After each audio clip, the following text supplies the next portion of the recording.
morning. I am Professor Dolipleski, and I'm going to show you one of my many techniques of how we make a Toledo.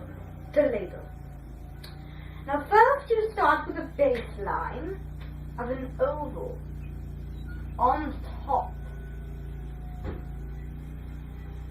Now, the reason why we start off with an oval is that the Crottiaceous in the Jogan part of Western Europe is very famous for making funky, organic shapes.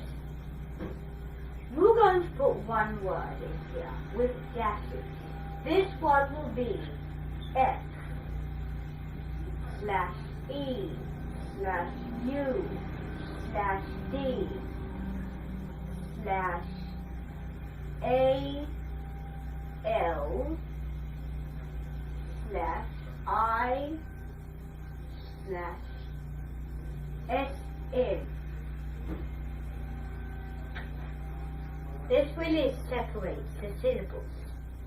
F E U D A L I S N. Feudalism.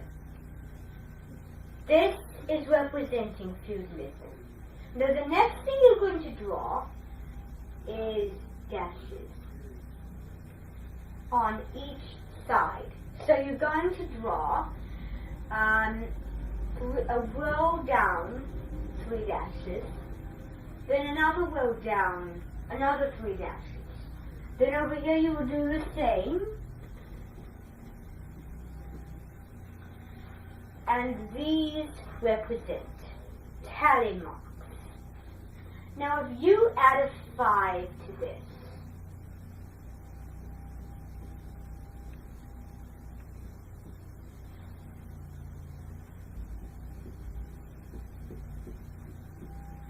then you would have to cross off all 5 marks. And these represent the peasants. The peasants in the feudal manners and at feudal times had to work the land. And these tally marks represent the jobs they do, so they can cross off like a calendar. So this is a calendar that they can cross off all the jobs they did. So the next symbol is going to be another word.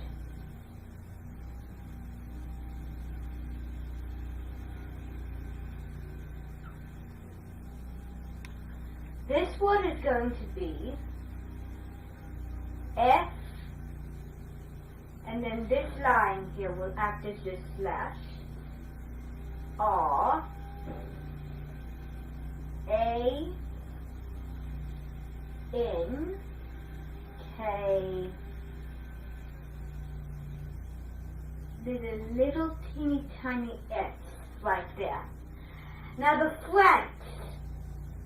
This goes to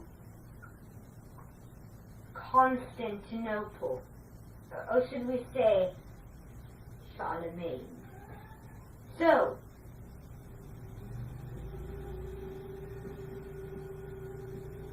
Charlemagne. Now the next step is going to be making 3 dots. And then making another 3 dots to symbolize disease.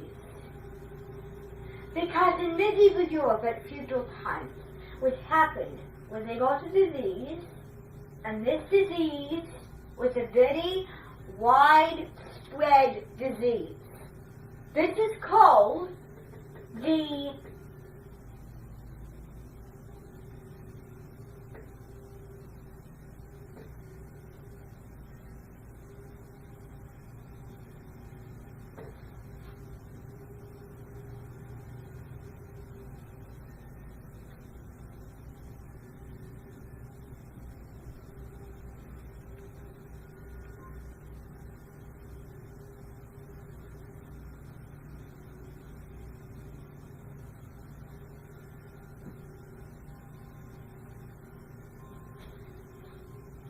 the disease in medieval Europe was called the bubonic plague.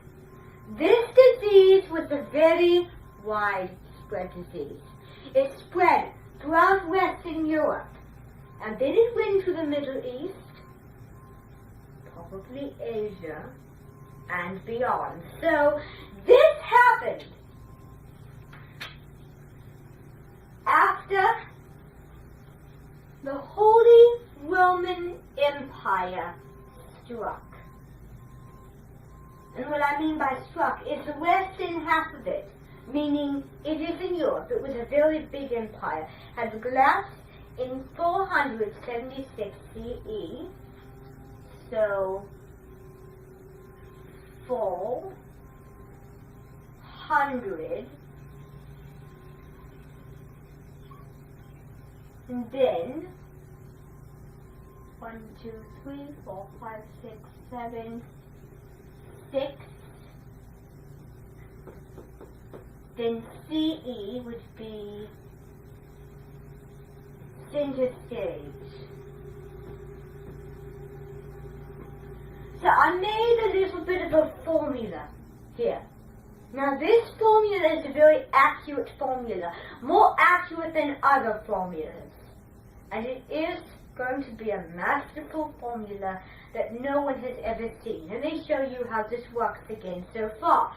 So here we have the Holy Roman Empire ended in 476 CE.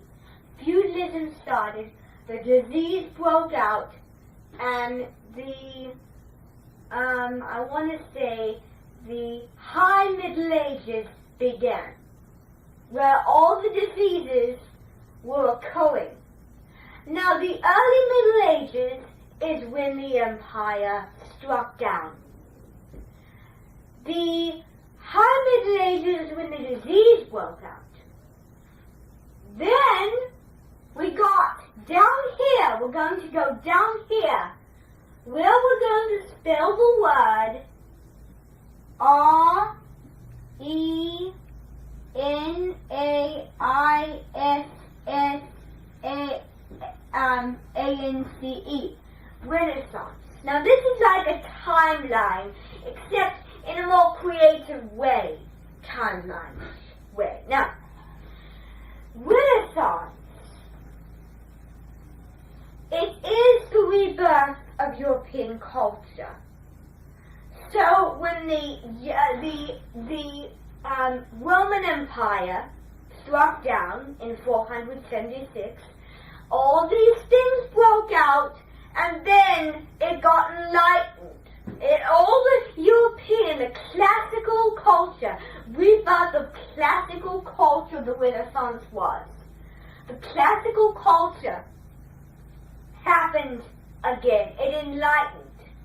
It happened again. But it was even better than the classical period. Now, Europe has 3 periods. It has the C period, the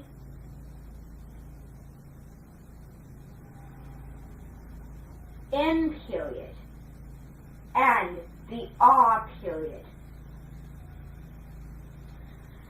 Now C is classical, M is medieval, or Dark Ages, Middle Ages, and R is Renaissance, where people, where thinkers use logic and reason, and a lot of, well, basically, it's the rebirth of art and learning. So people had a lot of learning and classical art during the Renaissance. Now, a lot of Renaissance people had a very famous knack called humanism. Humanism reflected people, reflected the fresh insight of people, because a lot of the artists specialized in the worth of an individual. individualism, paying homage and considering others' achievements. So, it's a philosophy that really talked about the human body and how valuable that human is necessarily. So then, the final slackdown is the Enlightenment. The Renaissance was a reawakening. The Enlightenment continued.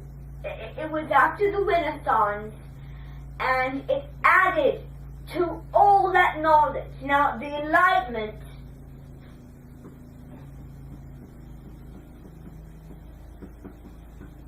was an age where thinkers used logic, reason, well, those are the same things, and observation. And the government really strengthened. Now, I don't know much about the Enlightenment, but I do know what they basically are. I know pretty much a lot about the Renaissance. I just haven't studied the Enlightenment long enough so that I can know more about it. I don't know much about the Enlightenment. I do know about the Renaissance and a little about the Reformation, but I don't know anything about the Enlightenment. I'm sorry to say. Well, this is going to be my very special timeline of how all these changes contributed, and it made this continent, Europe, something very special.